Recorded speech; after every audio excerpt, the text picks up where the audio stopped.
శ్రీ మహాగణాధిపతియే నమః. శ్రీ గురుభ్యో నమః. శ్రీమాత్రే నమః.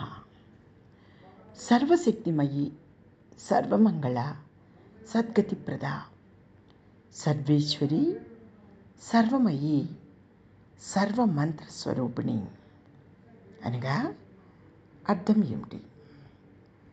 ఐశ్వర్యయోగం శ్రీ లలితా మాతృనామాలకు గురువుల వ్యాఖ్యానం. సర్వశక్తిమయి అనగా అమ్మవారు సర్వశక్తులతో కూడినది. అమ్మ సర్వశక్తి సంపన్నత్వంతో నిండిన దివ్యదేహం కలది. సర్వమంగళ అనగా మంగళ శబ్దానికి శుభం, క్షేమం, మంచి సమయం, శుభకార్యం అనే అర్థాలు.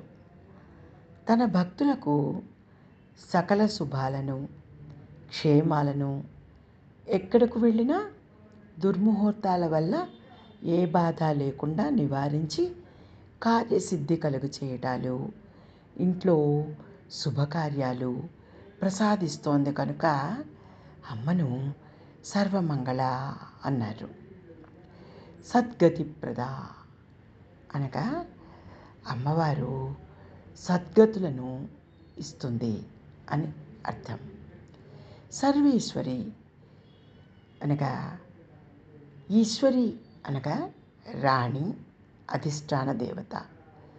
అమ్మవారు సకల లోకాలకు అధిష్టాన దేవత, సమస్త లోకాలను శాసించేది. సర్వమయి అనగా సర్వము తానే అయినది. అన్నింటినీ శాసించాలంటే సర్వం తానే అయి ఉండాలి. అంతటా తానే ఉండి అన్నీ తాను కాకపోతే లోకాలను శాసించడం సంభవం. సర్వమంత్రస్వరూపిణి అనగా మంత్రాలు మొత్తం 7 కోట్లు అవి అని పురాణాలు చెబుతున్నాయి. మంత్రాలు మొత్తం 7 కోట్లు అని పురాణాలు చెబుతున్నాయి. ఒక్కొక్క మంత్రం ఒక్కొక్క ప్రయోజనం కోసం శ్రీ జగదంబయే స్వయంగా నిర్మించింది.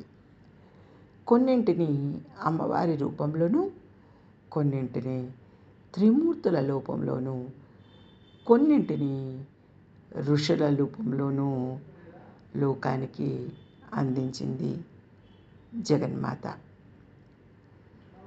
కనుక సర్వశక్తిమయి, సర్వమంగళ, సద్గతిప్రద, సర్వేశ్వరి, సర్వమయి, సర్వమంత్రస్వరూపిణి అయిన జగదంబకు నమస్కారం.